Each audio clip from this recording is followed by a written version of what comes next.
أشهد أن لا إله إلا الله وحده لا شريك له وأشهد أن محمدا عبده ورسوله أما بعد فأعوذ بالله من الشيطان الرجيم بسم الله الرحمن الرحيم الحمد لله رب العالمين الرحمن الرحيم مالك يوم الدين إياك نعبد وإياك نستعين اهدنا الصراط المستقيم صراط الذين أنعمت عليهم غير المغضوب عليهم ولا الضالين. ഇന്ന് ഞാൻ ഒരു ബദരി സഹാബിയായ ഹസ്രത്ത് ഖബ്ബാബ് ഇബ്നു അറത്ത് റളിയല്ലാഹു തആല അൻഹുവിനെ സംബന്ധിച്ച് പരാമർശിക്കുന്നതാണ്. ഹസ്രത്ത് ഖബ്ബാബിന്റെ ബന്ധം ബനു സഅദ് ബിൻ സയ്ദ് ഗോത്രവുമായിട്ടായിരുന്നു. അദ്ദേഹത്തിന്റെ പിതാവിന്റെ പേര് അറത്ത് ബിൻ ജന്തല എന്നായിരുന്നു. അദ്ദേഹത്തിന്റെ സ്ഥാനപ്പേര് അബു അബ്ദുല്ലായും മറ്റൊരു അഭിപ്രായത്തിൽ അബു മുഹമ്മദ് എന്നും അബു യഹിയ എന്നും ആയിരുന്നു. ജാഹിലിയ കാലഘട്ടത്തിൽ അടിമയാക്കപ്പെട്ട് മക്കയിൽ അദ്ദേഹം വിൽക്കപ്പെട്ടിരുന്നു. ഉഖ്ബ ബിൻ ഗസ്വാന്റെ അടിമയായിരുന്നു അദ്ദേഹം. ചിലരുടെ അഭിപ്രായത്തിൽ ഉമ്മ അൻവാർ ഉസായിയയുടെ അടിമയുമായിരുന്നു. ബനു സുഹ്റയുടെ സഖ്യകക്ഷിയുമായിരുന്നു. ആരംഭത്തിൽ ഇസ്ലാം സ്വീകരിച്ചവരിൽ ഇദ്ദേഹം 6ാം സ്ഥാനത്തായിരുന്നു.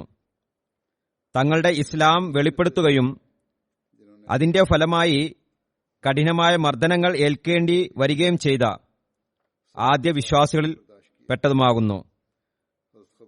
ഹസ്രത്ത് ഖബ്ബാബ് റസൂൽ തിരുമേനി സല്ലല്ലാഹു അലൈഹി വസല്ലമയുടെ ദാറെ അർക്കമിൽ വരുന്നതിനും അതിലേക്ക് ക്ഷണിക്കുന്നതിന് മുമ്പ് തന്നെ ഇസ്ലാം സ്വീകരിച്ചിരുന്നു.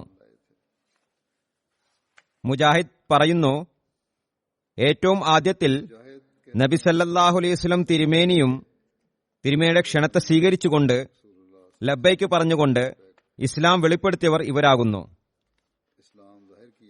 ഹസ്രത്ത് അബൂബക്കർ, ഹസ്രത്ത് ഖബ്ബാബ്,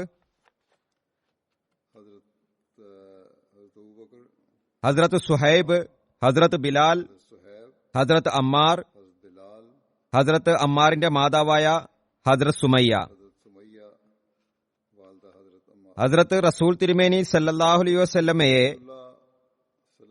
അള്ളാഹു അദ്ദേഹത്തിന്റെ പിതൃ സഹോദരനായ അബു താലിബ് മുഖേന സംരക്ഷണത്തിൽ വെച്ചിരുന്നു.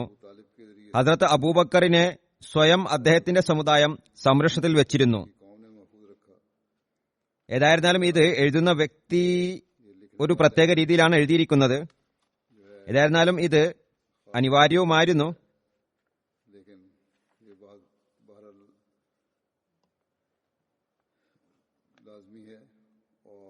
ഒരുപക്ഷെ ഇത് എഴുതുന്നയാളുടെ ചിന്തയിൽ വന്നില്ലായിരിക്കാം.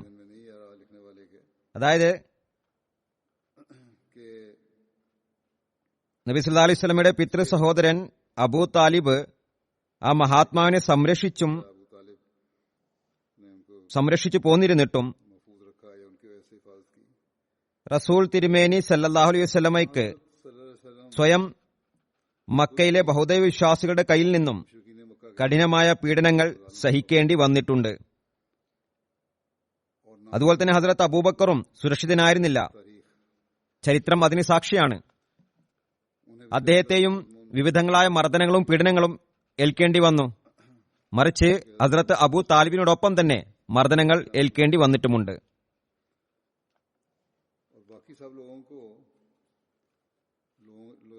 എഴുതുന്ന ആ വ്യക്തി പറയുകയാണ്, ഇവർ സുരക്ഷിതരായിരുന്നു. എന്നാൽ ഞാൻ പറയുകയുണ്ടായി, ഇതും അയാളുടെ ഒരു ചിന്താഗതിയാകുന്നു. കാരണം ചരിത്രം പറയുന്നത് നബി തിരുമേനി സല്ലല്ലാഹു അലൈഹി വസല്ലമയും സുരക്ഷിതനായിരുന്നില്ല, ഹദ്രത്ത് അബൂബക്കറും സുരക്ഷിതനായിരുന്നില്ല. ഏതായിരുന്നാലും അദ്ദേഹം തുടർന്ന് എഴുതുന്നു,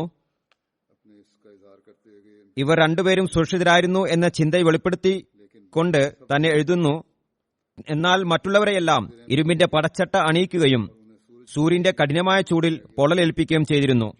അള്ളാഹു ആഗ്രഹിക്കുന്നിടത്തോളം അവർ സൂര്യന്റെ ചൂടിനെയും ഇരുമ്പിന്റെ ചൂടിനെയും സഹിക്കുകയുണ്ടായി. ഷാബി പറയുന്നു, അത് ഖബ്ബാബ് വളരെയധികം സഹിക്കുകയുണ്ടായി. എന്നാൽ നിഷേധികളുടെ ആവശ്യത്തെ, അതായത് ഇസ്ലാമിനെ നിരാകരിക്കുക എന്നത് അദ്ദേഹം അംഗീകരിച്ചിരുന്നില്ല. അപ്പോൾ അവർ അദ്ദേഹത്തിന്റെ മുതുകിൽ ചൂടുള്ള പാറ കല്ലുകൾ വെക്കുകയുണ്ടായി. അവസാനം അദ്ദേഹത്തിന്റെ മുതുകിൽ നിന്ന് ഇറച്ചി അടർന്നു വീഴാൻ തുടങ്ങി.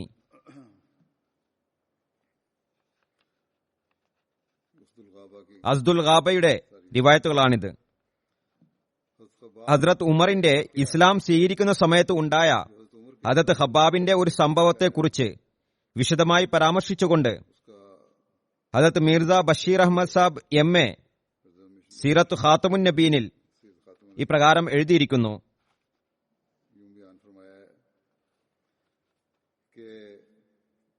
ഹസ്രത്ത് ഹംസ ഇസ്ലാം സ്വീകരിച്ചിട്ട് ഏതാനും ദിവസം മാത്രമേ കഴിഞ്ഞിട്ടുണ്ടായിരുന്നുള്ളൂ.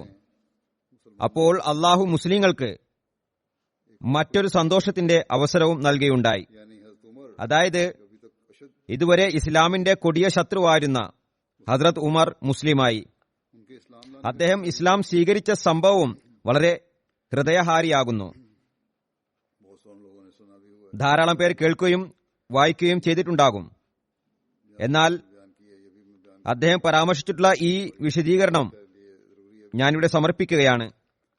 അദ്ദേഹത്തിന്റെ ചരിത്രവുമായി ബന്ധപ്പെട്ട് വിവരിക്കേണ്ടത് അനിവാര്യമാവുന്നു.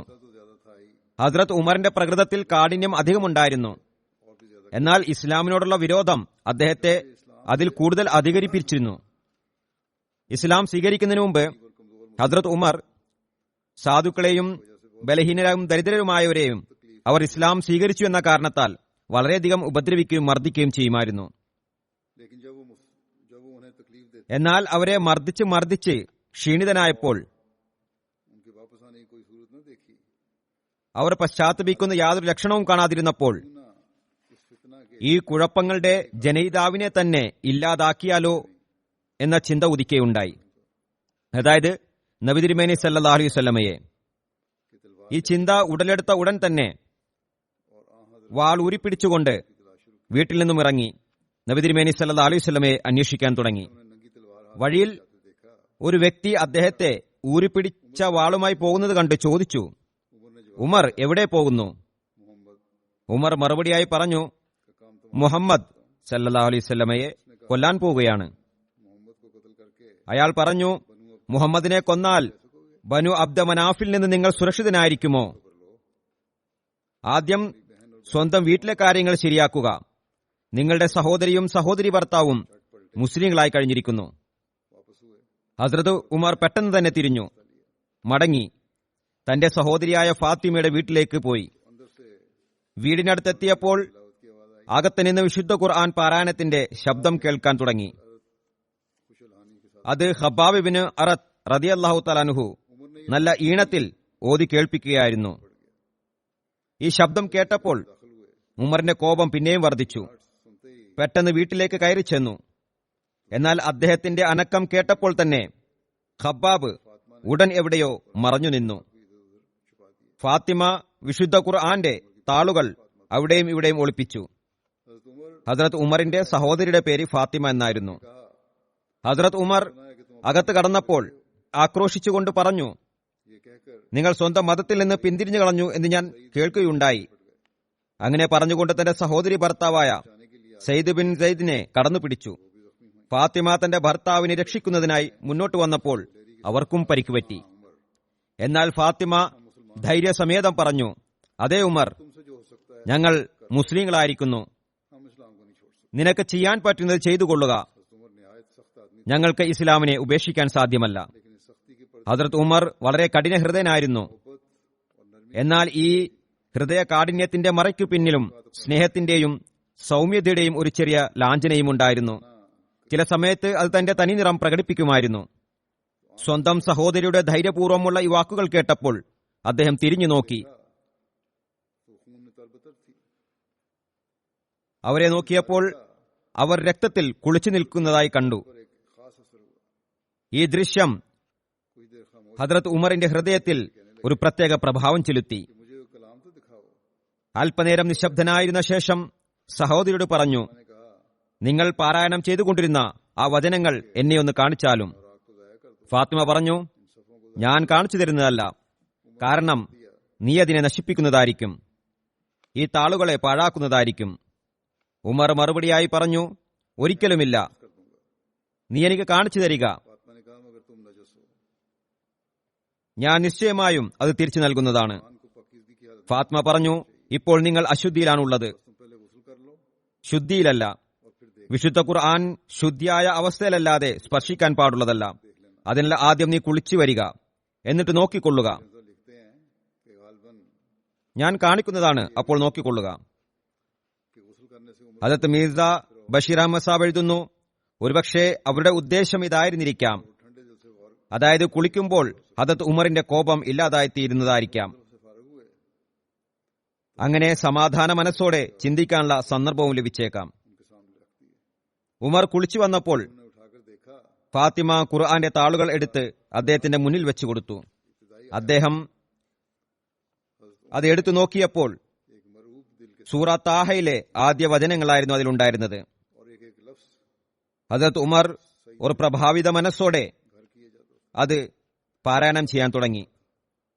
ഓരോരോ പദങ്ങളും ആ സൽപ്രകൃതക്കാരന്റെ ഹൃദയങ്ങളിൽ കുടികൊള്ളാൻ തുടങ്ങി, അതിന്റെ സ്വാധീനം കാണിക്കുവാൻ തുടങ്ങി. വായിച്ച് വായിച്ച് ഹസ്രത്ത് ഉമർ ഈ വചനങ്ങളിലേക്ക് എത്തിയപ്പോൾ, അതായത് ഇന്നനി അനല്ലാഹു ലാ ഇലാഹ ഇല്ലാ അന ഫഅബ്ദുനി വ അഖിമിസ് സ്വലാത്ത ലിസിക്രി ഇന്ന സാഅത ആതിയത്തുൻ അകാദു ഉഖ്ഫീഹാ ലിതുജ്സാ കുല്ലു നഫ്സിൻ ബിമാ തസ്ആ. അതായത് തീർച്ചയായും ഞാൻ തന്നെയാണ് ഈ ലോകത്തെ ഏക സൃഷ്ടാവും ഉടമസ്ഥനും, ഞാനല്ലാതെ മറ്റു ആരാധ്യനുമില്ല. അതിനാൽ എന്നെ മാത്രം ആരാധിക്കുക, എന്നെ സ്മരിക്കുന്നതിനു വേണ്ടി നമസ്കാരം നിലനിർത്തുകയും ചെയ്യുക. തീർച്ചയായും അന്ത്യനാൾ വരുന്നതാണ്. ഓരോ ആത്മാവിനും അത് പ്രവർത്തിച്ചതിനനുസരിച്ച് പ്രതിഫലം നൽകുന്നതിനായി ഞാൻ അതിനെ വെളിപ്പെടുത്തിയേക്കാം. ഹദരത്ത് ഉമർ ഈ വചനമോദിയപ്പോൾ അദ്ദേഹത്തിന്റെ കണ്ണുകൾ തുറക്കപ്പെട്ടു. സൽപ്രകൃതം ഞെട്ടി ഉണരുകയുണ്ടായി. എന്നിട്ട് അനിയന്ത്രിതമായി പറഞ്ഞു, എത്ര വിചിത്രമായ പരിശുദ്ധ വചനമാകുന്നു. ഖബാബ് ഈ വാക്കുകൾ ശ്രവിച്ചപ്പോൾ ഉടൻ പുറത്തു വന്നുകൊണ്ട് അള്ളാഹുവിന് നന്ദി പറഞ്ഞു. എന്നിട്ട് പറഞ്ഞു, ഇത് നബി തിരുമേനി സല്ലല്ലാഹു അലൈഹി വസല്ലമയുടെ ദുആയുടെ അനന്തരഫലമാണ്. കാരണം അള്ളാഹുവാണ് സത്യം. ഇന്നലെ തന്നെ ഞാൻ നബി സല്ലല്ലാഹു അലൈഹി വസല്ലമയെ ഇങ്ങനെ ദുആ ചെയ്യുന്നതായി കേട്ടു, അള്ളാഹുവേ, നീ ഉമർ ബിൻ അൽ ഖത്താബ് അല്ലെങ്കിൽ അമർ ബിൻ ഹിഷാം, അതായത് അബൂജഹൽ, ഇവരിൽ ആരെങ്കിലും ഒരാൾക്ക് തീർച്ചയായും ഇസ്ലാം അനുഗ്രഹിച്ചു നൽകിയാലും. ഇപ്പോൾ ഹസ്രത്ത് ഉമറിന് ഓരോ നിമിഷവും കഴിച്ചുകൂട്ടുന്നത് പ്രയാസകരമായി തോന്നി. ഈ വചനം വായിച്ചതിന് ശേഷം നബി സല്ലല്ലാഹു അലൈഹി വസല്ലം തിരുമേനിയുടെ സ്ഥാനത്തെ തിരിച്ചറിഞ്ഞ ശേഷം അടങ്ങിയിരിക്കുന്നത് ബുദ്ധിമുട്ടായി തോന്നി. അദ്ദേഹം ഖബാബിനോട് പറഞ്ഞു, എനിക്ക് ഇപ്പോൾ തന്നെ മുഹമ്മദ് സല്ലല്ലാഹു അലൈഹി വസല്ലമയിലേക്ക് എത്തുന്നതിനുള്ള വഴി പറഞ്ഞു തന്നാലും. അദ്ദേഹം എവിടെയാണ്? എന്നാൽ അദ്ദേഹത്തിന്റെ സ്വബോധം അനിയന്ത്രിതമായിരുന്നതിനാൽ വാൾ അതേപോലെ തന്നെ ഊരിപ്പിടിച്ചു വെച്ചിരിക്കുകയായിരുന്നു. വാളിനെ ഉറയിൽ ഇടണമെന്ന ബോധം തന്നെ വന്നില്ല. ഊരിപ്പിടിച്ച വാൾ കയ്യിൽ തന്നെ ഇരിക്കുകയായിരുന്നു.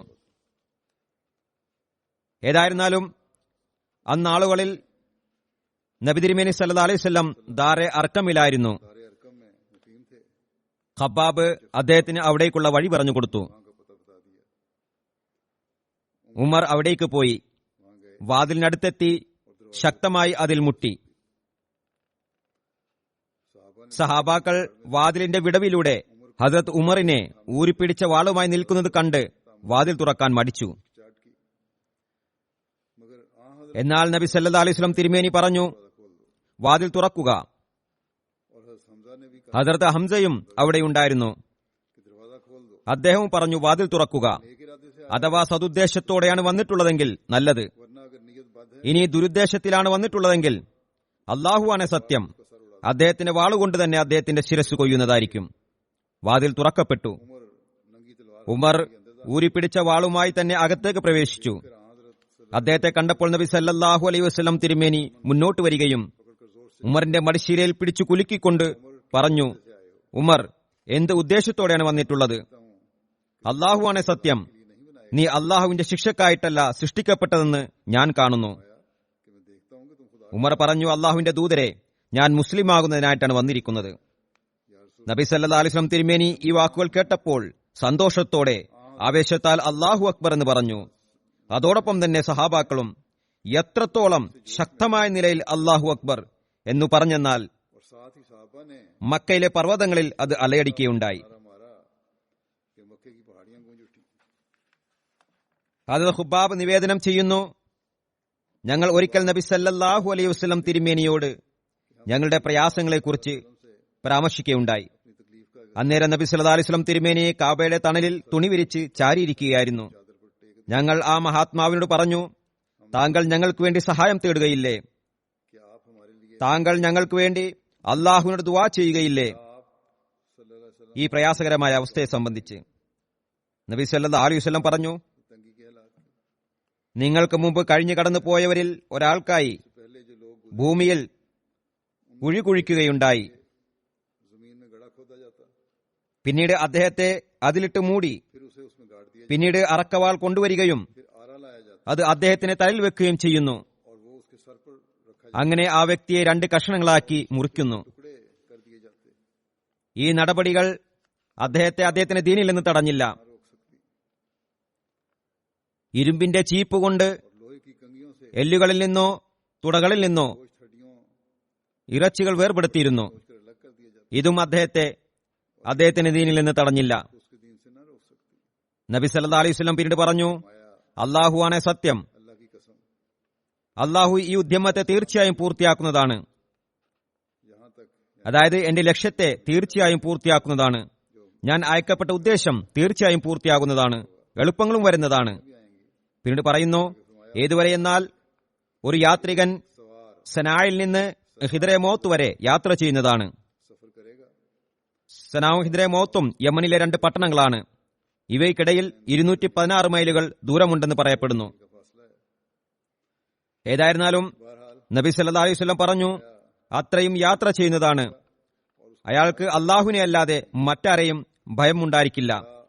ഇങ്ങനെയും പറയുന്നു, തന്റെ ആടുകളെ ചെന്നായി ആക്രമിക്കുമോ എന്ന ഭയം മാത്രമേ ഉണ്ടായിരിക്കുകയുള്ളൂ. എന്നാൽ നിങ്ങൾ ധൃതിപ്പെടുകയാണ്, സഹനത്തോടെയാണ് ഇക്കാര്യങ്ങൾ പൂർത്തിയാവുക. ബുഖാരിയുടെ റിവായത്താണിത്. മറ്റൊരിടത്ത് ഈ റിവായത്ത് ഇങ്ങനെ രേഖപ്പെടുത്തിയിരിക്കുന്നു.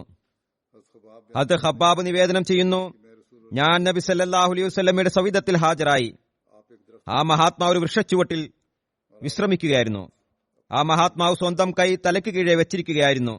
ഞാൻ പറഞ്ഞു, അള്ളാഹുവിന്റെ ദൂതരെ, താങ്കൾ ഞങ്ങൾക്ക് വേണ്ടി ദുആ ചെയ്യില്ലേ? ഞങ്ങളുടെ ദീനിൽ നിന്ന് പിന്തിരിപ്പിക്കുമെന്ന് ഞങ്ങൾ ഭയപ്പെടുന്ന സമുദായത്തിനെതിരായിട്ട്. അപ്പോൾ നബി സല്ലല്ലാഹു അലൈഹി വസല്ലമയിൽ നിന്ന് തന്റെ മുഖം 3 പ്രാവശ്യം തിരിച്ചു. എപ്പോഴെല്ലാം ഞാനിത് പറഞ്ഞുവോ മുഖം തിരിച്ചു കളയുമായിരുന്നു. 3ാമത്തെ തവണ മഹാത്മാവ് എഴുന്നേറ്റിരുന്നു കൊണ്ട് പറഞ്ഞു, അല്ലയോ ജനങ്ങളെ, അല്ലാഹുവിനെ ഭയപ്പെടുക, ക്ഷമ കൈക്കൊള്ളുക. അല്ലാഹുവാണ് സത്യം. നിങ്ങൾക്ക് മുമ്പ് അല്ലാഹുവിന്റെ വിശ്വാസികളായ ദാസർ കഴിഞ്ഞു കടന്നു പോയിട്ടുണ്ട്. അവരുടെ തലയ്ക്ക് മുകളിൽ അറക്കവാൾ വെക്കുകയും അവരെ 2 കഷ്ണങ്ങളാക്കി മാറ്റുകയും ചെയ്തിരുന്നു. എന്നാൽ അവർ തങ്ങളുടെ ദീനിൽ നിന്ന് പിന്മാറിയില്ല. അല്ലാഹുവിനെ ഭയപ്പെടുക. അല്ലാഹു നിങ്ങൾക്കായി മാർഗങ്ങൾ തുറക്കുന്നവനും നിങ്ങളുടെ കാര്യങ്ങൾ പൂർത്തിയാക്കുന്നവനുമാകുന്നു.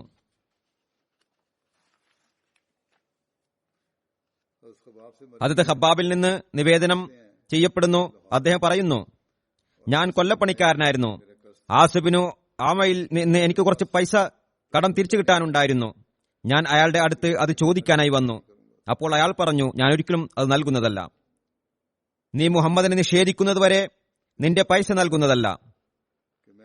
ഞാൻ നബി സല്ലല്ലാഹു അലൈഹി വസല്ലം ബയ്യത്തിൽ നിന്ന് പുറത്താണെന്ന് വിളംബരം ചെയ്യുന്നതുവരെ നൽകുന്നതല്ല. നീ മുഹമ്മദിനെ നിഷേധിക്കുന്നവരെ ഞാൻ നൽകുന്നതല്ല. ഹദ്രത്ത് ഖബ്ബാബ് പറയുന്നു, ഞാൻ അയാളോട് പറഞ്ഞു, ഞാൻ നബി സല്ലല്ലാഹു അലൈഹി വസല്ലമയെ ഒരിക്കലും നിഷേധിക്കുന്നതല്ല. നീ മരിക്കുകയും പിന്നീട് പുനർജീവിക്കുകയും ചെയ്യുന്നതുവരെ, അതായത് നിഷേധിക്കുന്നത് അസാധ്യമായ കാര്യമാകുന്നു. അയാൾ പറഞ്ഞു, അതേ രീതിയിൽ തന്നെയാണ് അയാൾ മറുപടിയും പറഞ്ഞത്.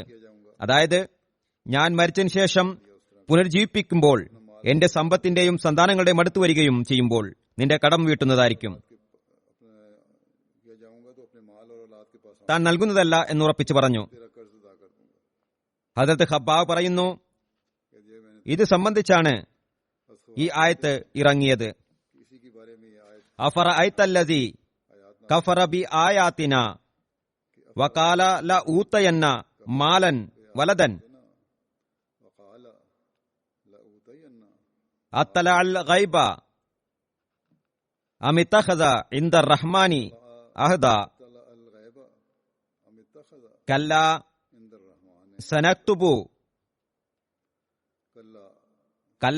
സനക്തുബു മാ യഖൂലു വനമുദ്ദു ലഹു മിനൽ അസാബി മദ്ദ വനരിസുഹു മാ യഖൂലു വയഅതിനാ ഫർദ.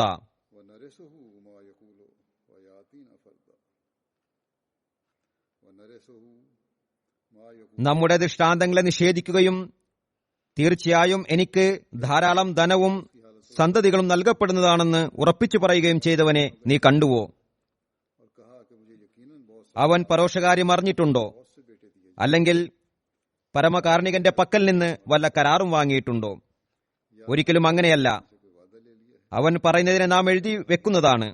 അവന് ശിക്ഷയെ വളരെ നീട്ടിക്കൊടുക്കുകയും ചെയ്യും. അവൻ അഭിമാനിച്ചു പറയുന്നതിനെ നാം അവനിൽ നിന്ന് അവകാശമായെടുക്കും.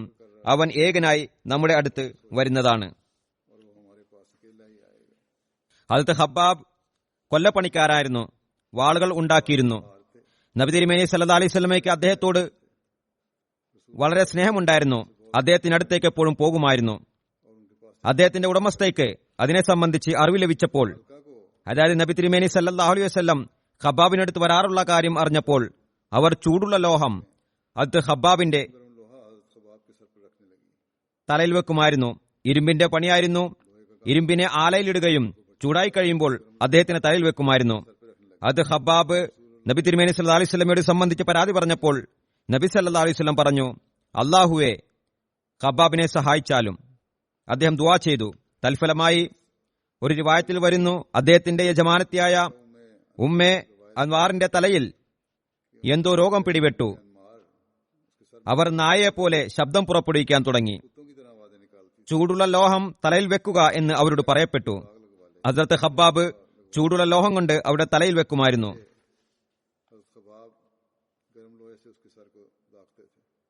അഭിമാനത്തിന് ക്ഷതം വന്നപ്പോൾ അവർ സ്വന്തം പിതാവിനെ കൊണ്ട് ലോഹം വെപ്പിക്കാൻ തുടങ്ങി. അബൂ ലൈല ഹിന്ദിൽ നിന്നും നിവേദനം ചെയ്യുന്നു,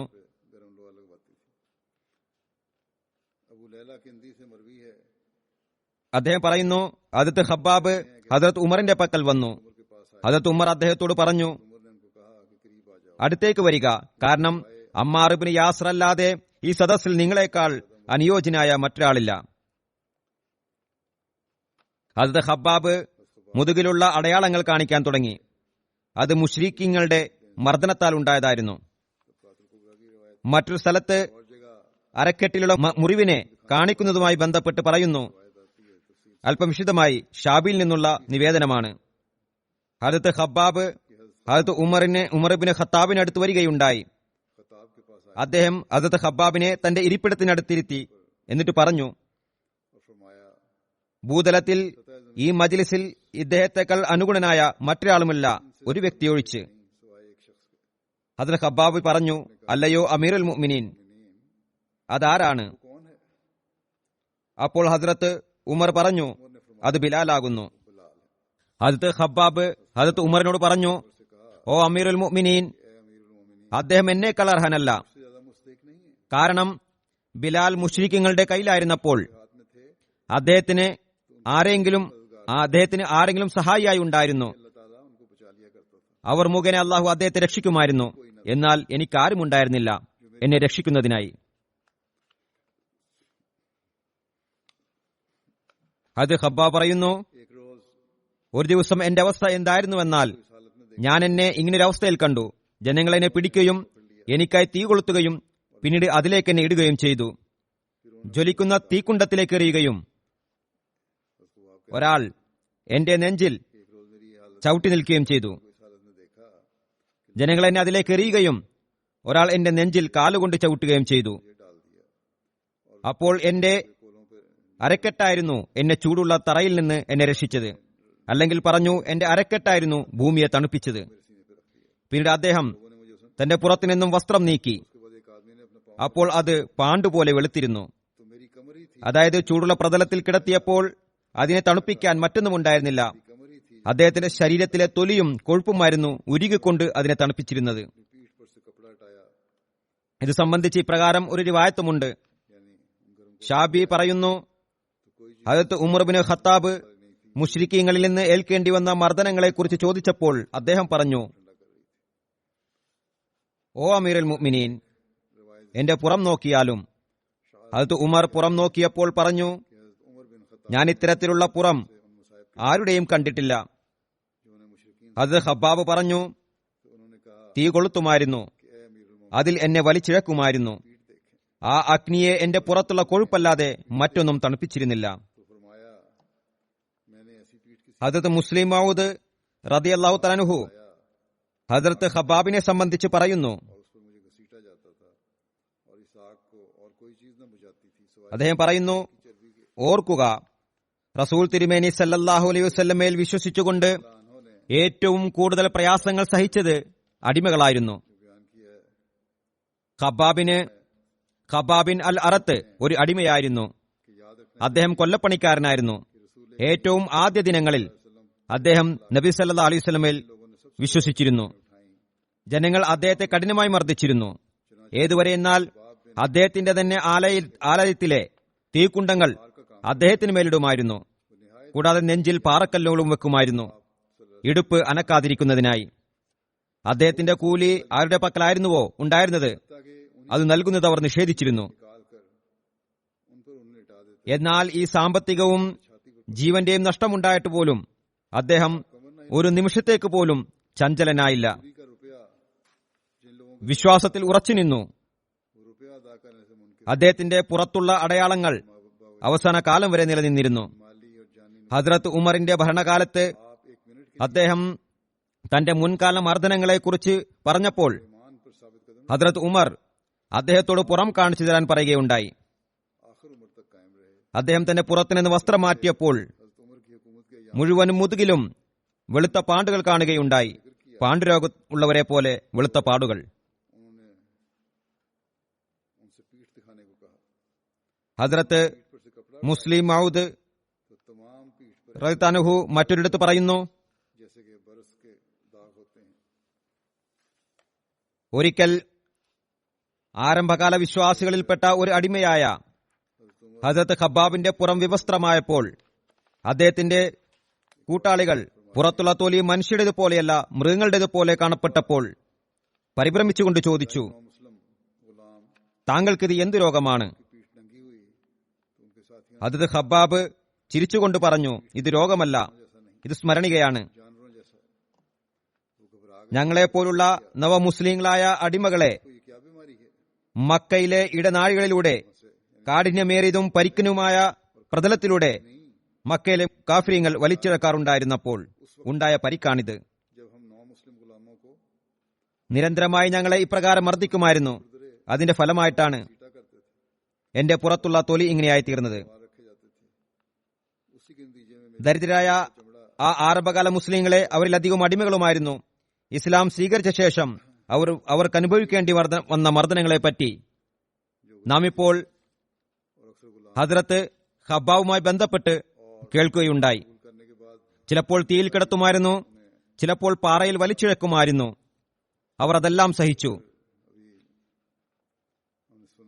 പിന്നീട് ഇസ്ലാം അഭിവൃദ്ധി പ്രാപിച്ചപ്പോൾ അള്ളാഹു എങ്ങനെയാണ് അവരെ അനുഗ്രഹിച്ചത്, അവരുടെ ഭൗതിക പദവിയും എങ്ങനെ നിലനിർത്തി, ഇതിനെ പരാമർശിച്ചുകൊണ്ട് ഒരവസരത്തിൽ ഹദരത്ത് മുസ്ലിം മൗദ് റളിയല്ലാഹു അൻഹു ഇപ്രകാരം പറയുകയുണ്ടായി. തന്റെ ഖിലാഫത്ത് കാലഘട്ടത്തിൽ ഒരിക്കൽ ഹദരത്ത് ഉമർ മക്കയിൽ വരികയുണ്ടായി. അപ്പോൾ പട്ടണത്തിലെ വലിയ വലിയ നേതാക്കൾ, പ്രസിദ്ധമായ കുടുംബങ്ങളിൽപ്പെട്ടവർ അദ്ദേഹത്തെ കാണുന്നതിനായി വന്നു.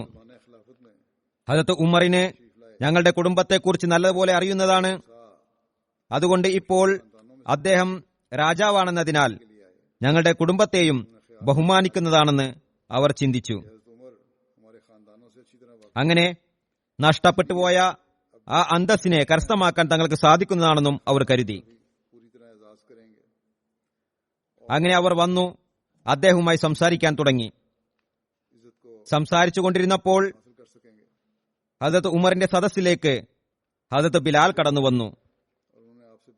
അല്പസമയം കഴിഞ്ഞപ്പോൾ ഹദരത്ത് ഖബ്ബാബ് കടന്നു വന്നു. അങ്ങനെ ഒന്നിനു പുറകെ മറ്റൊന്നായി ആരംഭകാല വിശ്വാസികളായ അടിമകൾ വന്നുകൊണ്ടിരുന്നു.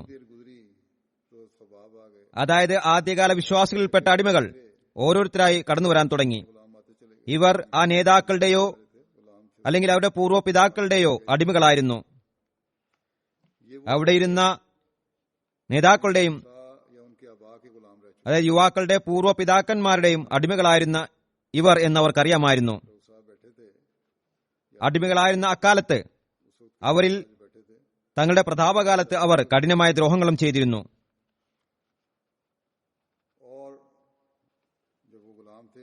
ഹസ്രത്ത് ഉമർ ഓരോ അടിമയും കടന്നു വരുമ്പോഴും അവരെ സ്വീകരിച്ചിരുന്നു.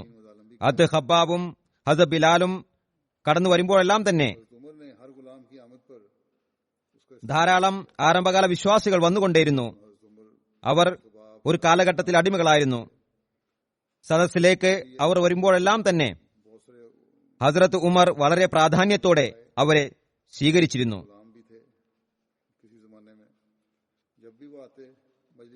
അദ്ദേഹം എഴുതുന്നു, ഹസ്രത്ത് ഉമർ ഓരോ അടിമകൾ വരുമ്പോഴും അവരെ സ്വീകരിക്കുമായിരുന്നു. നേതാക്കളുടെ അല്പം പിറകോട്ട് മാറാൻ പറയുകയും ചെയ്തിരുന്നു. നേതാക്കൾ സദസ്സിന്റെ മുന്നിലായിരുന്നു ഇരുന്നത്. പഴയകാല വിശ്വാസികൾ വരുമ്പോഴെല്ലാം തന്നെ മുന്നിലിരിക്കുകയായിരുന്ന മക്കയിലെ ആ നേതാക്കളോട് അല്പം പിന്നിലേക്ക് മാറിയിരിക്കാൻ പറയുമായിരുന്നു. ഏതുവരെയെന്നാൽ ഹസരത്ത് ഉമറിനെ സന്ദർശിക്കാൻ വന്ന യുവാക്കളായ നേതാക്കന്മാർ പിന്നോട്ട് മാറി മാറി വാതിക്കൽ തൻ വരെയെത്തി. അക്കാലത്ത് വലിയ വലിയ ഹാളുകളൊന്നും ഉണ്ടായിരുന്നില്ല. ഒരു ചെറിയ മുറിയായിരിക്കാം ഉണ്ടായിരുന്നത്. ഇത്രയും ആളുകളെ അവിടെ ഉൾക്കൊള്ളാൻ ഉണ്ടായിരുന്നില്ല. അക്കാരണത്താൽ അവർക്ക് പിന്നോട്ട് മാറി മാറി ചെരുപ്പിനടുത്തിരിക്കേണ്ടി വന്നു. ആ നേതാക്കന്മാർക്ക് മക്കയിലെ ആ നേതാക്കന്മാർ ചെരുപ്പിനടുത്തേക്ക് എത്തിയപ്പോൾ എങ്ങനെ ഓരോ മുസ്ലിങ്ങളായ അടിമകൾ വരുമ്പോൾ അവരെ മുന്നിലിരുത്തുന്നതിനായി ഇവരെ പിന്നിലേക്ക് മാറാൻ കൽപ്പിക്കുന്നത് കണ്ടപ്പോൾ അവരുടെ മനസ്സിന് വലിയ ക്ഷതം സംഭവിച്ചു. ഹദരത്ത് മുസ്ലിം റളിയല്ലാഹു അൻഹു എഴുതുന്നു, അള്ളാഹുവും അന്നേരം ചില സന്ദർഭങ്ങൾ സംജാതമാക്കുകയും ഒന്നിനു പുറകെ ഒന്നായി ഒരു കാലത്ത് കാഫിര്യങ്ങളുടെ അടിമകളായിരുന്ന മുസ്ലിങ്ങൾ കടന്നു വരുവാനും തുടങ്ങി. ഒരു പ്രാവശ്യം മാത്രമാണ് പിന്നിലേക്ക് മാറിയിരുന്നെങ്കിൽ അവർക്ക് അങ്ങനെ ഒരു തോന്നലുണ്ടാകില്ലായിരുന്നു. എന്നാൽ വീണ്ടും വീണ്ടും അവർക്ക് പിന്നോട്ട് മാറേണ്ടി വന്നിരുന്നതിനാൽ അതവർക്ക് സഹിക്കാൻ കഴിഞ്ഞില്ല. അവർ എഴുന്നേറ്റ് പുറത്തേക്ക് പോയി. പുറത്തിറങ്ങി അവർ പരസ്പരം പരാതി പറയാൻ തുടങ്ങി. നോക്കുക, ഇന്ന് എങ്ങനെയാണ് നാം നിന്ദ്യരും പരിഹാസ്യരുമായത്. ഓരോ അടിമകളും വരുമ്പോൾ നമ്മെ പിന്നോട്ട് മാറ്റി അവസാനം നാം ചെരുപ്പിനടുത്തെത്തി. അപ്പോൾ അവരിൽ നിന്നൊരു യുവാവ് പറഞ്ഞു, ഇതിൽ തെറ്റാരുടേതാണ്? ഉമറിന്റേതാണോ അത് നമ്മുടെ പിതാമഹന്മാരുടേതാണോ? അഥവാ നിങ്ങൾ ചിന്തിക്കുകയാണെങ്കിൽ മനസ്സിലാകും, ഇതിൽ ഹസ്രത്ത് ഉമറിന്റെ യാതൊരു തെറ്റുമില്ല. ഇത് നമ്മുടെ പിതാക്കന്മാരുടെ തെറ്റായിരുന്നു. അതിന്റെ ശിക്ഷയാണ് ഇന്ന് നമുക്ക് ലഭിക്കുന്നത്. കാരണം അള്ളാഹു തന്റെ റസൂലിനെ അയച്ചപ്പോൾ നമ്മുടെ പൂർവ്വപിതാക്കന്മാർ അദ്ദേഹത്തെ എതിർത്തു. എന്നാൽ ഈ അടിമകൾ അദ്ദേഹത്തെ സ്വീകരിച്ചു. എല്ലാ മർദ്ദനങ്ങളും സന്തോഷത്തോടെ സഹിച്ചു. അക്കാരണത്താൽ ഇന്ന് നമുക്ക് ഈ സദസ്സിൽ നിന്നരാകേണ്ടി വന്നെങ്കിൽ അതിൽ ഉമറിന്റെ യാതൊരു പിഴവുമില്ല, സ്വയം നമ്മുടെ പിഴവാണ്. उम्र का कोई कसूर नहीं। അത് കേട്ടപ്പോൾ മറ്റുള്ളവർ പറഞ്ഞു, ഇത് നമ്മുടെ പൂർവ്വപിതാക്കന്മാരുടെ പിഴവിന്റെ ഫലമായിട്ടാണെന്ന് നാം അംഗീകരിക്കുന്നു. ये तो मान लिया എന്നാൽ നിന്ദ്യതയുടെ ഈ കളങ്കത്തെ ദൂരീകരിക്കുന്നതിനുള്ള എന്തെങ്കിലും മാർഗവുമുണ്ടോ?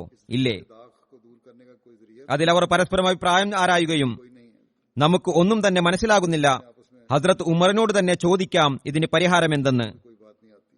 എന്ന് പറയുകയുണ്ടായി. उमर അങ്ങനെ അവർ ഹസ്രത്ത് ഉമറിന്റെ അടുത്ത് വന്നുകൊണ്ട് പറഞ്ഞു, ഇന്ന് ഞങ്ങൾക്ക് സംഭവിച്ചതിനെപ്പറ്റി താങ്കൾക്കും വ്യക്തമായി അറിയാം, ഞങ്ങൾക്കും അറിയാം. जो कुछ हमारे साथ हुआ है ഹസ്രത്ത് ഉമർ പറഞ്ഞു, ക്ഷമിക്കണം, ഞാൻ നിർബന്ധിതനായിരുന്നു. കാരണം ഇവർ നബി തിരുമേനി സല്ലല്ലാഹു അലൈഹി വസല്ലം സദസ്സിൽ ആദരണീയരായിരുന്നു. ये वो लोग थे നിങ്ങളുടെ അടിമകളായിരുന്നിരിക്കാം, करीम सल्लल्लाहु अलैहि वसल्लम की मजलिस में എന്നാൽ നബി തിരുമേനി സല്ലല്ലാഹു അലൈഹി വസല്ലമയുടെ സദസ്സിൽ ഇവർ ആദരണീയരായിരുന്നു. അതിനാൽ അവരെ ആദരിക്കേണ്ടത് എന്റെയും കടമയാകുന്നു. അവർ പറഞ്ഞു, फर्ज था ഞങ്ങൾക്കറിയാം ഇത് ഞങ്ങളുടെ തന്നെ തെറ്റിന്റെ ഫലമാണ്. എന്നാൽ ഈ കളങ്കത്തെ നികത്താനുള്ള എന്തെങ്കിലും മാർഗമുണ്ടോ? इस आर को मिटाने का कोई മുസ്ലിം മൗദുലത്താനു പറയുന്നു, നമുക്കതിനെക്കുറിച്ച് സങ്കല്പിക്കാൻ പോലും കഴിയില്ല. ഇക്കാലത്ത് അത് സങ്കല്പിക്കാൻ പ്രയാസമാണ്. उसका अंदाजा नहीं लगा മക്കയിലെ ആ നേതാക്കന്മാർക്ക് മക്കയിൽ എത്രത്തോളം സ്വാധീനമുണ്ടായിരുന്നു. मक्का के रऊसा എന്നാൽ ഹദ്രത്ത് ഉമറിന് അവരുടെ കുടുംബത്തിന്റെ അവസ്ഥയെപ്പറ്റി നല്ലപോലെ അറിവുണ്ടായിരുന്നു. उनके खानदानी हालात को അദ്ദേഹം മക്കയിലാണ് ജനിച്ചത്. അതായത് ഹദ്രത്ത് ഉമർ മക്കയിലാണ് ജനിച്ചത്. മക്കയിൽ തന്നെയാണ് അദ്ദേഹം വളർന്നതും. അതിനാൽ ഈ യുവാക്കളുടെ പൂർവ്വപിതാക്കൾക്ക് എത്രത്തോളം അന്തസ് ലഭിച്ചിരുന്നു എന്ന് ഹദ്രത്ത് ഉമറിന് അറിയാമായിരുന്നു. ആർക്കും തന്നെ അവരുടെ മുന്നിൽ ദൃഷ്ടി ഉയർത്തി നോക്കുന്നതിനുള്ള ധൈര്യം ഉണ്ടായിരുന്നില്ലെന്ന് അദ്ദേഹത്തിന് അറിയാമായിരുന്നു. അവർക്ക് എത്രത്തോളം പ്രതാപവും സ്വാധീന ശക്തിയും ഉണ്ടായിരുന്നുവെന്ന് അദ്ദേഹത്തിന് അറിയാമായിരുന്നു. അവർ ഇത് പറഞ്ഞപ്പോൾ ഈ എല്ലാ സംഭവങ്ങളും ഓരോന്നോരോന്നായി ഹദ്രത്ത് ഉമറിന്റെ കൺമുമ്പിൽ വന്നു. അദ്ദേഹം ഗദ്ഗദനായി. അന്നേരം സങ്കടത്താൽ അദ്ദേഹത്തിന് ഒന്നും പറയാൻ കഴിഞ്ഞില്ല. കേവലം അദ്ദേഹം കൈ ഉയർത്തി വടക്കു ഭാഗത്തേക്ക് ചൂണ്ടിക്കാണിക്കുകയുണ്ടായി. അതിനർത്ഥം വടക്ക് ഭാഗത്ത്, അതായത് ഷാമിൽ ചില ഇസ്ലാമിക യുദ്ധങ്ങൾ നടക്കുന്നുണ്ടായിരുന്നു. നിങ്ങൾ ഈ യുദ്ധത്തിൽ പങ്കാളികളാവുകയാണെങ്കിൽ ഒരുപക്ഷെ ഇതിന് പരിഹാരമായേക്കാം. അങ്ങനെ അവർ അവിടെ നിന്ന് എഴുന്നേൽക്കുകയും ഉടൻ തന്നെ ആ യുദ്ധങ്ങളിൽ പങ്കെടുക്കാനായി പുറപ്പെടുകയും ചെയ്തു. ആ നേതാക്കൾ എല്ലാവരും തന്നെ. മുസ്ലിം മൗദ് പറയുന്നു, ചരിത്രം പറയുന്നത് അവരിൽ ഒരാൾ പോലും ജീവനോടെ തിരിച്ചു വന്നില്ല. എല്ലാവരും അവിടെ തന്നെ ഷഹീദാകുകയാണ് ഉണ്ടായത്. അങ്ങനെ അവർ തങ്ങളുടെ കുടുംബത്തിൽ നിന്നും നിന്ദ്യതയുടെ കളങ്കം മായ്ച്ചു കളഞ്ഞു. പരിണത ഫലം ഇതാണ്, ത്യാഗങ്ങൾ സഹിക്കേണ്ടി വരുന്നതാണ്. ആരംഭകാലത്ത് ത്യാഗം ചെയ്തവർക്ക് ആദരവ് ലഭിച്ചു. പിന്നീട് വന്നവർക്ക് അത് നിന്ദ്യതയുടെ കളങ്കം മായ്ച്ചു കളഞ്ഞതിനായിട്ടും ത്യാഗം ചെയ്യേണ്ടി വരുന്നതാണ്. ഹദരത്ത് ഖബ്ബാബ്, ഹദരത്ത് മിഖ്ദാദ് ബിൻ അമറും മദീനയിലേക്ക് ഹിജ്റത്ത് ചെയ്തപ്പോൾ രണ്ടുപേരും കുൽസും ഇബ്നു ഹിറമിന്റെ പക്കലാണ് തങ്ങിയത്. ഹദരത്ത് കുൽസുമിന്റെ മരണം വരെ അദ്ദേഹത്തിനൊപ്പം താമസിക്കുകയുണ്ടായി. ഹദരത്ത് കുൽസുമിന്റെ വഫാത്ത് നബി സല്ലല്ലാഹു അലൈഹി വസല്ലം ബദറിലേക്ക് പുറപ്പെടുന്നതിന് അല്പകാലം മുമ്പാണ് സംഭവിച്ചത്. പിന്നീട് അവർ സാദ് ബിൻ അബാദയുടെ അടുക്കലേക്ക് പോയി അവിടെ തങ്ങുകയും ചെയ്തു. അവസാനം ഹിജ്രി 5-ാം വർഷം ബനു ഖുറൈസയെ കീഴടക്കുകയുണ്ടായി. നബി സല്ലല്ലാഹു അലൈഹി വസല്ലം തിരുമേനി ഹദരത്ത് ഖബ്ബാബിനെയും ഹദരത്ത് മിറാഗ് ബിനു സിമയുടെ സ്വതന്ത്രനാക്കപ്പെട്ട അടിമ ഹദരത്ത് തമീമിനെയും ഇടയിൽ സഹോദര്യം സ്ഥാപിക്കുകയുണ്ടായി. മറ്റൊരു നിവേദനം അനുസരിച്ച് നബി സല്ലല്ലാഹു അലൈഹി വസല്ലം ഹദരത്ത് ഖബ്ബാബിന്റെ സഹോദര്യം ഹദരത്ത് ഇബൽ ബിൻ അദിക്കയുമായി സ്ഥാപിച്ചു.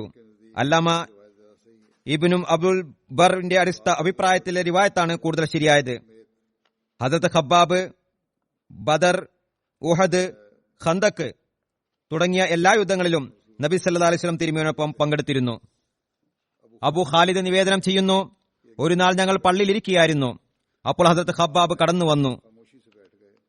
അല്പനേരം നിശബ്ദനായിരുന്നു. ജനങ്ങൾ അദ്ദേഹത്തോട് പറഞ്ഞു, താങ്കളുടെ മിത്രങ്ങൾ താങ്കളുടെ അടുത്ത് ഒരുമിച്ച് കൂടിയിരിക്കുന്നു. താങ്കൾ അവരോട് എന്തെങ്കിലും പറയുന്നതിനായി, അല്ലെങ്കിൽ അവർക്ക് എന്തെങ്കിലും കൽപ്പന നൽകുന്നതിനായി. അത് ഖബ്ബാബ് പറഞ്ഞു, ഞാൻ അവർക്ക് എന്ത് കൽപ്പന നൽകാനാണ്? ഞാൻ അവർക്ക് എന്തെങ്കിലും കൽപ്പന നൽകുകയും അത് സ്വയം എനിക്ക് ചെയ്യാൻ കഴിയാത്തതുമാണെങ്കിലോ എന്ന് ഞാൻ ഭയപ്പെടുന്നു. അവരിലുണ്ടായിരുന്ന ദൈവഭയത്തിന്റെയും ഭക്തിയുടെയും നിലവാരം ഇതായിരുന്നു. അബ്ദുല്ല ബിൻ ഖബാബ് തന്റെ പിതാവിൽ നിന്നും നിവേദനം ചെയ്യുന്നു, നബി സല്ലല്ലാഹു അലൈഹി വസല്ലം തിരുമേനി ഒരിക്കൽ നമസ്കരിപ്പിക്കുകയുണ്ടായി. അത് വളരെ ദീർഘിപ്പിക്കുകയും ചെയ്തു. ജനങ്ങൾ ചോദിച്ചു, അള്ളാഹുവിന്റെ ദൂതരെ, താങ്കൾ മുമ്പൊരിക്കലും നമസ്കരിപ്പിക്കാത്ത രീതിയിലാണ് ഇന്ന് നമസ്കരിപ്പിച്ചത്. आपने फरमाया हाँ അപ്പോൾ ആ മഹാത്മാവ് പറഞ്ഞു, അതെ, खौफ की नमाज है। ഇത് ഭയത്തിന്റെ നമസ്കാരമാകുന്നു. ഞാനിതിൽ അള്ളാഹുവിനോട് 3 കാര്യങ്ങൾ ആവശ്യപ്പെടുകയുണ്ടായി. അള്ളാഹു എനിക്ക് 2 നൽകുകയും 1 തടഞ്ഞു വെക്കുകയും ചെയ്തു. मैंने अल्लाह से मांगा कि मेरी उम्मत ഞാൻ അള്ളാഹുവിനോട് ചോദിച്ചത്, എന്റെ ഉമ്മത്തിനെ വരൾച്ചയിൽ നശിപ്പിക്കരുത്. അത് അള്ളാഹു അനുഗ്രഹിച്ചു നൽകി. എന്റെ സമുദായത്തിനു മേൽ ശത്രുക്കൾക്ക് മേൽക്കൈ നൽകരുതെന്ന് ഞാൻ ആവശ്യപ്പെട്ടു. അതും അള്ളാഹു എനിക്ക് നൽകി. സമുദായം എന്ന നിലയിൽ ഇത് ഇന്നും നിലനിൽക്കുന്നു. കീഴടക്കുന്നുവെങ്കിൽ സ്വന്തം ഭരണകൂടമാണ് കീഴടക്കുന്നത്. ഉമ്മത്ത് എന്ന നിലയിൽ അള്ളാഹുവിന്റെ അനുഗ്രഹത്താൽ നബി സല്ലല്ലാഹു അലൈഹി വസല്ലം ഉമ്മത്ത് നിലനിന്നു വരുന്നു. പിന്നീട് പറഞ്ഞു, എന്റെ ഉമ്മത്ത് പരസ്പരം പോരാടരുത് എന്നതിന് അള്ളാഹുവിന്റെ ഞാൻ ആവശ്യപ്പെട്ടു. ഇത് അള്ളാഹു എനിക്ക് നൽകിയില്ല. അതിന്റെ ഫലമായി ഇക്കാലത്ത് കക്ഷി പ്രതികക്ഷികളും കുഫ്ർ ഫത്വകളും മറ്റും ഉണ്ടായിക്കൊണ്ടിരിക്കുന്നു. താരിഖിൽ നിന്നും നിവേദനമുണ്ട്, റസൂൽ തിരുമേനി സല്ലല്ലാഹു അലൈഹി വസല്ലമയുടെ സഹാബാക്കളുടെ ഒരു ജമാഅത്ത് അത് ഖബ്ബാബിനെ രോഗാവസ്ഥയിൽ സന്ദർശിക്കുകയുണ്ടായി. അവർ പറഞ്ഞു, അല്ലയോ അബു അബ്ദുല്ല, സന്തോഷിക്കുക, നിങ്ങൾ നിങ്ങളുടെ സഹോദരന്മാരുടെ അടുക്കൽ ഹൗസെ കൗസറിലേക്കാണ് പോകുന്നത്. അത് ഖബ്ബാബ് പറഞ്ഞു, നിങ്ങൾ എന്റെ മുമ്പിൽ കഴിഞ്ഞു കടന്നുപോയ സഹോദരന്മാരെ കുറിച്ചാണ് പരാമർശിച്ചത്. അവർക്ക് അവരുടെ പ്രതിഫലത്തിൽ നിന്നും ഒന്നും തന്നെ കരസ്ഥമായിട്ടില്ല. അവർക്ക് പിന്നിൽ നാം ശേഷിക്കുകയുണ്ടായി. ഏതുവരെ എന്നാൽ ഞങ്ങൾ ചെയ്ത കഴിഞ്ഞ കാല കർമ്മങ്ങളുടെ പ്രതിഫലമാണെന്ന് ഞങ്ങൾ ഭയക്കുന്ന ഭൗതികത ലഭിക്കുകയുണ്ടായി. അതായത് അതിന്റെ പ്രതിഫലം ഭൗതിക ലോകത്ത് തന്നെ ഞങ്ങൾക്ക് ലഭിച്ചു. ഹദ്രത്ത് ഖബ്ബാബ് നീണ്ടകാലം കഠിന രോഗത്തിൽ കഴിഞ്ഞിരുന്നു. ഹാരിസ് ഇബ്നു മുവരിസിൽ നിന്ന് നിവേദനം ചെയ്യുന്നു, ഞാൻ ഹദ്രത്ത് ഖബ്ബാബിനടുക്കൽ അദ്ദേഹത്തെ പരിചരിക്കുന്നതിനായി വന്നു.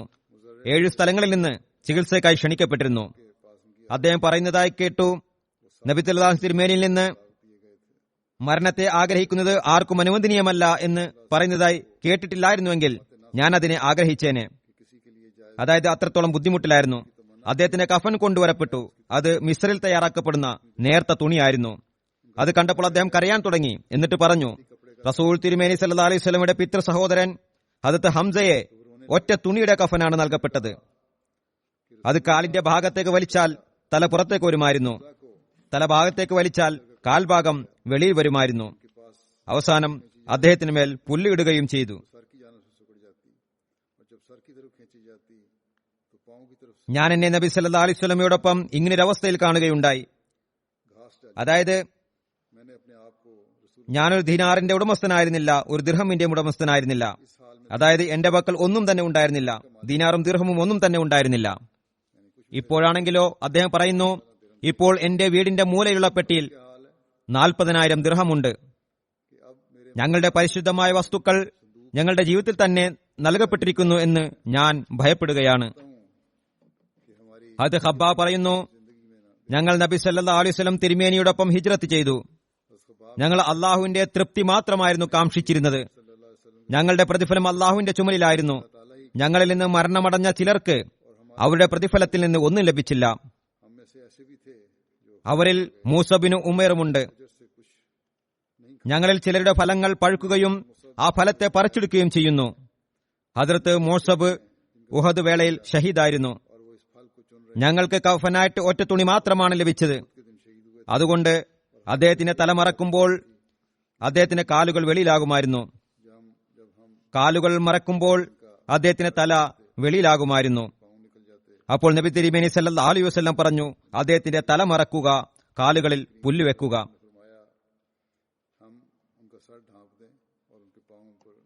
സെയ്ദ് ബിൻ വഹാബ് നിവേദനം ചെയ്യുന്നു, സിഫീനിൽ നിന്ന് മടങ്ങുന്ന സമയത്ത് ഞങ്ങൾ ഹദ്രത്ത് അലിയോടൊപ്പം വരികയായിരുന്നു. അതായത് യുദ്ധത്തിന് ശേഷം അദ്ദേഹം കൂഫയുടെ വാതിക്കലെത്തിയപ്പോൾ അവിടെ ഞങ്ങളുടെ വലതുഭാഗത്ത് 7 കബറുകൾ കാണുകയുണ്ടായി. ഹദ്രത്ത് അലി ചോദിച്ചു, ഇത് എന്ത് കബറാണ്? ജനങ്ങൾ പറഞ്ഞു, ഓ അമീറുൽ മുഅ്മിനീൻ, താങ്കൾ സിഫിനിലേക്ക് പുറപ്പെട്ടതിനു ശേഷം ഖബ്ബാബ് വഫാത്താകുകയുണ്ടായി. കൂഫയുടെ പുറത്ത് കബറടക്കണമെന്ന് അദ്ദേഹം വസിയത്ത് ചെയ്തിരുന്നു. അവിടെ തങ്ങളുടെ മൃതരെ വീടുകളുടെ മുറ്റത്തോ വാതിൽക്കലോ അടക്കുന്ന രീതി നിലവിലിരുന്നു. എന്നാൽ ഖബ്ബാബ് കൂഫയുടെ പുറത്തടക്കം ചെയ്യണമെന്ന് വസിയത്ത് ചെയ്തതായി കണ്ടപ്പോൾ ജനങ്ങളും കബറടക്കാൻ തുടങ്ങി. ഹദ്രത്ത് അലി പറഞ്ഞു, അള്ളാഹു ഖബ്ബാബിന് മേൽ കാരുണ്യം ചൊരിയട്ടെ. അദ്ദേഹം സന്തോഷത്തോടെ ഇസ്ലാം സ്വീകരിച്ചു. അദ്ദേഹം അനുസരണം പുലർത്തിക്കൊണ്ട് ഹിജ്റത്ത് ചെയ്തു. ഒരു മുജാഹിദ് എന്ന നിലയിൽ ജീവിതം കഴിച്ചുകൂട്ടി. ശാരീരികമായിട്ട് അദ്ദേഹം പരീക്ഷിക്കപ്പെട്ടു. നന്മ ചെയ്യുന്ന വ്യക്തിയുടെ പ്രതിഫലം അള്ളാഹു പാഴാക്കുന്നതല്ല. नेक काम करे अल्लाह उसका अजर ज़ाहिर അതായത് അദ്ദേഹം നീണ്ടകാലം ശാരീരികമായി രോഗിയായി കഴിഞ്ഞിരുന്നു. പിന്നീട് ഹദ്റത്ത് അലി പറഞ്ഞു, फरमाया अली ने നന്മ ചെയ്യുന്ന വ്യക്തിയുടെ പ്രതിഫലം അള്ളാഹു പാഴാക്കി കളയുന്നതല്ല. ഹദ്റത്ത് അലി काम करे अल्लाह उसका अजर ज़ाहिर ആ ഖബറുകളുടെ അടുത്തേക്ക് പോയിട്ട് പറഞ്ഞു, अली നിങ്ങൾക്ക് സമാധാനമുണ്ടാകട്ടെ. ഇതിൽ വസിക്കുന്ന വിശ്വാസികളും മുസ്ലിങ്ങളുമായവരെ, ए रहने वालों നിങ്ങൾ മുന്നേ പോയി ഞങ്ങൾക്കായി സംവിധാനമൊരുക്കുന്നവരാകുന്നു. आगे जाकर हम ഞങ്ങൾ നിങ്ങൾക്ക് പിന്നിലായി അടുത്തു തന്നെ നിങ്ങളെ കണ്ടുമുട്ടുന്നവരാകുന്നു. അള്ളാഹുവെ, ഞങ്ങൾക്കും അവർക്കും പുറത്തു തന്നാലും നിന്റെ പൊറുക്കലിലൂടെ ഞങ്ങൾക്കും അവർക്കും മാപ്പ് തന്നാലും. അന്ത്യനാളിനെ സ്മരിക്കുന്നവർക്കും കണക്കെടുപ്പിനായി കർമ്മങ്ങൾ ചെയ്യുന്നവർക്കും തന്റെ ആവശ്യത്തെ പൂർത്തിയാക്കുന്നതിൽ സംതൃപ്തരാകുന്നവർക്കും പ്രതാപവാനായ അള്ളാഹുവിനെ തൃപ്തിപ്പെടുത്തുന്നവർക്കും സുവാർത്തയുണ്ടാകട്ടെ. ഹദ്റത്ത് അലി അവിടെ ചെയ്ത ദുആയാണിത്. 37 ഹിജ്രിയിൽ 73 വയസ്സിലാണ് ഹദ്റത്ത് ഖബ്ബാബ് വഫാത്തായത്. 73 बरस की उम्र में हुई थी.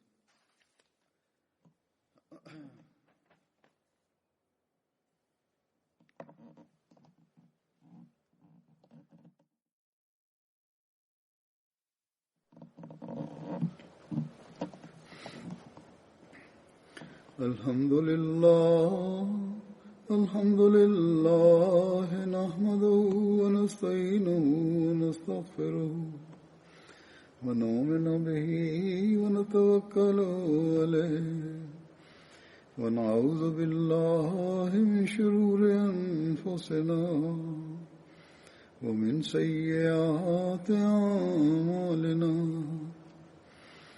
من يهده الله فلا مضل له ومن يضلله فلا هادي له ونشهد أن لا إله إلا الله ونشهد أن محمدا عبده ورسوله عباد الله رحمكم الله إن الله يأمر بالعدل والإحسان وإيتاء ذي القربى